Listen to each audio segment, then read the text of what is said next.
नमस्कार दोस्तों, study with Dev channel में आपका स्वागत है। दोस्तों, पिछली वीडियो में हमने कुछ द्वीप समूह केंद्र शासित प्रदेश के बारे में चर्चा किया था आपसे। आज हम आपको भारत का भूगर्भिक विकास कैसे हुआ इसके बारे में चर्चा करते हैं कि जो भारत का भूगर्भिक विकास है कैसे हुआ। तो भारत के शैल समूह से ही इसका विकास हुआ है। तो भारत के जो शैल समूह हैं 4 प्रकार के हैं: आर्कियन चट्टान, पुराण, द्रविड़ और आर्य। इन चारों के मिला करके ही भारत का भूगर्भिक विकास हुआ है। जैसे आर्कियन चट्टान में 2 समूह आते हैं, आर्कियन समूह और धारवाड़ समूह।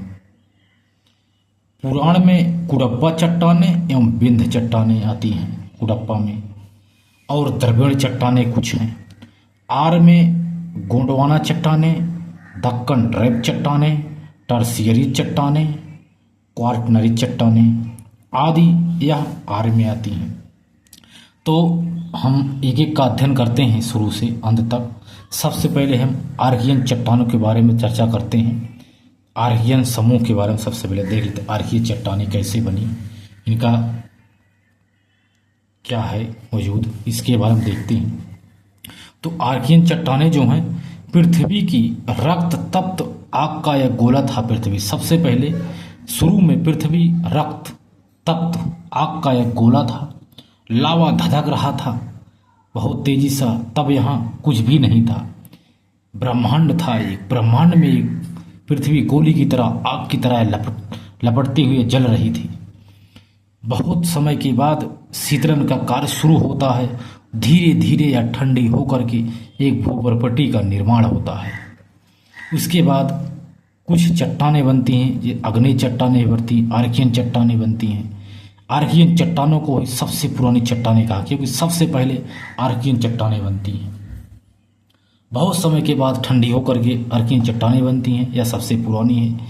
इसके बाद आग्नेय चट्टान भी बनती हैं। आग्नेय चट्टान एक रूपांतरित चट्टान है, यह आर्कियन का ही हिस्सा है। यह रूपांतरित चट्टान है तथा बहुत कठोर है। जो आग्नेय चट्टान है बहुत कठोर है। ग्रेनाइट, नीस, शिस्ट आदि यह मुख्य रूप से इसमें पाई जाती है। धात्विक, अधात्विक खनिज भी इसमें पाए जाते हैं। आर्कियन चट्टानों में लोहा, तांबा, जस्ता आदि आर्कियन चट्टानों से निकाला जाता है, लेकिन इसमें जीवाश्म नहीं पाए जाते हैं। प्रायद्वीप, जो प्रायद्वीपीय भारत है दक्षिण का, इसमें 2/3 भाग पर यह आर्कियन चट्टानें पाई जाती हैं। इनका विस्तार दक्षिण भारत में ज़्यादा है, क्योंकि यह पत्थर हैं, इसलिए दक्षिण भारत में पत्थर से ही बना है ज़्यादातर। सबसे पुराना है, क्योंकि उत्तर भारत जो है ना, ये तो निर्माण हुआ है इसका गंगा यमुना जो नदियों का से कांच और मिट्टी से बना है यह क्षेत्र। और दक्षिण भारत पुराना है, क्योंकि यहाँ पत्थर से निर्माण इसका पहले से हो गया है। इसके बाद देखते हैं जो आर्कियन चट्टानें हैं ना, वो कहाँ कहाँ पाई जाती हैं, इसको देख लेते हैं।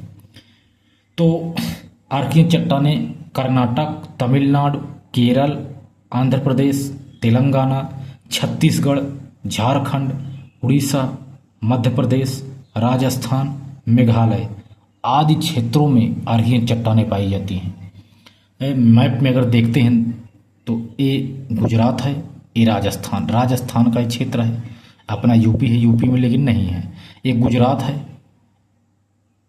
ये महाराष्ट्र है, मध्य प्रदेश है, छत्तीसगढ़ है, उड़ीसा है, झारखंड है, तमिलनाडु, तेलंगाना है, आंध्र प्रदेश, तमिलनाडु, केरल, कर्नाटक आदि पूरे क्षेत्र, इधर मेघालय आदि क्षेत्रों में यह आर्कियन चट्टान पाया जाता है। देखो दक्षिण भारत में इसका पूरा विस्तार लगभग 2/3 भाग पर यह पाया जाता है आर्कियन चट्टान, क्योंकि इसका विस्तार दक्षिण में ही सबसे ज़्यादा है।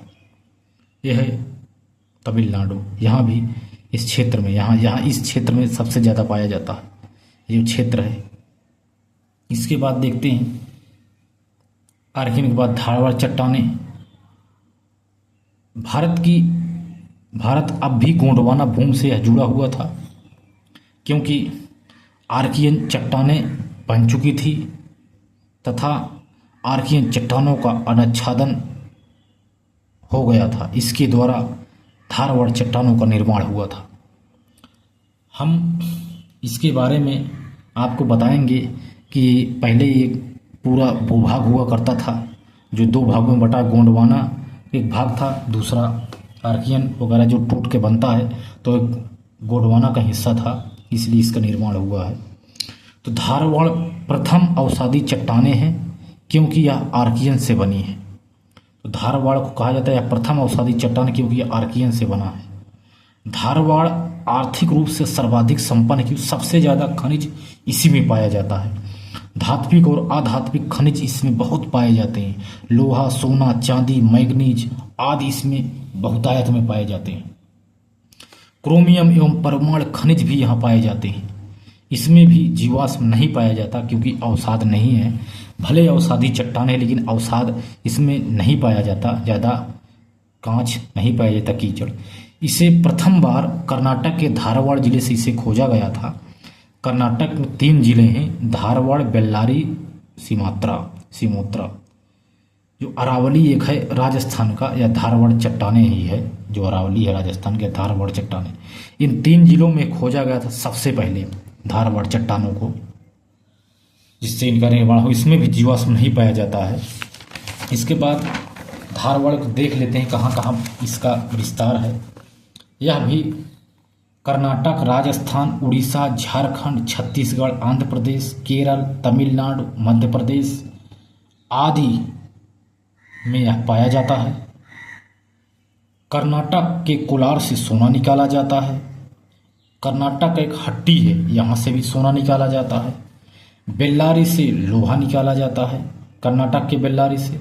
कर्नाटक के चिंगमंगलूर से लोहा निकाला जाता है। झारखंड के सिंहभूम से तथा हजारीबाग से लोहा निकाला जाता है। उड़ीसा के संभलपुर और उदयपुर से मैग्नीज का निर्माण किया जाता है। छत्तीसगढ़ के बैलाडीला लक्षित जो खान है, वहाँ से लोहा निकलता है। तो देख लेते हैं मैप पर इसको।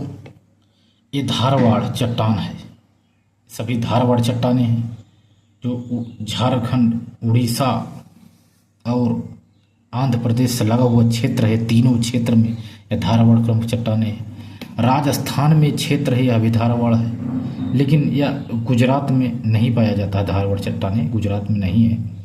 यूपी, मध्य प्रदेश में थोड़ा बहुत है, क्योंकि यहाँ ये क्षेत्र जो मध्य प्रदेश का ये क्षेत्र है, ये वाला, यही धारवाड़ प्रमुख चट्टानें पाई जाती हैं। और ये है महाराष्ट्र, यहाँ भी बहुत कम मात्रा में है, इसलिए इसको नहीं है। ये आता है अपना है कर्नाटक।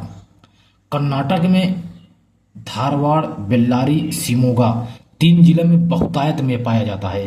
यह धारवाड़ का चट्टान यहाँ बहुत मात्रा में है।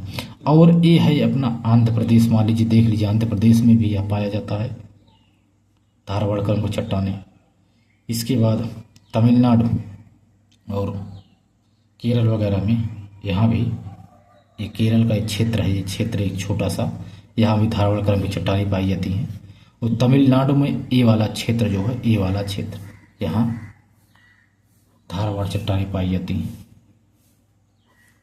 इसके बाद देख लेते हैं अगली जो शैल समूह है, जिसे हम पुराण शैल समूह कहते हैं। दूसरा है पुराण शैल समूह। इस समय भारत भूमि भी गोंडवाना लैंड से जुड़ा हुआ था। कुडक्का चट्टान और विंध्य चट्टान आदि से जुड़ा हुआ था। भारत में 2 भूसन्नतियां उस समय थी। धारवाड़ भूसन्नति, धारवाड़ आर्कियन के अवसादों से यह जुड़ा हुआ था। जो भूसन्नतियां 2 थी, तो मैप में देखते हैं, जो यह विंध्य भूसन्नति है एक, दूसरा है कुडप्पा भूसन्नति। भारत में 2 भूसन्नतियां उस समय थी, और यह धारवाड़ आर्कियन के अवसादों से जुड़ा हुआ था। कुडप्पा जो है, कुडप्पा जो भूसन्नति है, पूर्वी घाट से बना है। ये पूर्वी घाट पर्वत इससे बना है। जो कुडप्पा भूसन्नत, जो पूर्वी घाट पे जो यहाँ पर्वत श्रृंखलाएं हैं, एक से कुडप्पा भूसन्नत से इसका निर्माण हुआ है। और विंध्य में जो भी पर्वत बने हैं विंध्य पोषणस से इसका निर्माण हुआ। जो कुडप्पा चट्टाने हैं, यहाँ जो कुडप्पा की चट्टाने कुछ बनी हुई हैं, कुडप्पा देखते हैं आगे, यह धारवाड़ अपक्षय अपर्दन मलबे से बनी है। धारवाड़ जो चट्टाने हैं उसकी अक्षय और अपर्दन के मलबे से बनी हुई है यह कुडप्पा चट्टान। प्रमुख रूप से आंध्र प्रदेश के कुडप्पा जिले में यह प्राप्त हुई। आंध्र प्रदेश का एक कुडप्पा जिला है, यह कुडप्पा जिला आंध्र प्रदेश का। इसमें भी जीवाश्म नहीं पाए जाते हैं क्योंकि अवसाद बहुत कम थे। इसमें चूना पत्थर, संगमरमर, स्लेट, खाड़िया आदि इसमें बहुतायत में पाए जाते हैं। क्वार्ट्स जो ग्रीन पत्थर है, रंगीन पत्थर है, क्वार्ट्स पाए जाते हैं। लोहा, तांबा, मैग्नीज आदि इसमें पाए जाते हैं। एक कुडप्पा में है। जो विंध्य श्रेणी में है, विंध्य चट्टाने में जीवाश्म, इसमें जीवाश्म मिलता है क्योंकि इसमें जीवाश्म मिलना थोड़ा थोड़ा शुरू हो जाते हैं क्योंकि यह अवसादी है। यह अवसादी जड़, इसमें अवसाद पाए गए, इसलिए विंध्य में सबसे पहले विंध्य क्षेत्र में यानी विंध्य पर्वत में बहुत कम मात्रा में जीवाश्म मिलना शुरू हुए थे।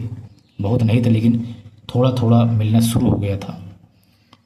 इसके बाद दोस्तों अगली वीडियो में आगे देखते हैं जो 2 शैल समूह हमने इसमें आर्कियन शैल समूह और पुराण शैल समूह को देख लिया है। अगली वीडियो में द्रविड़ एवं आर्य के बारे में चर्चा करेंगे आपसे दोस्तों।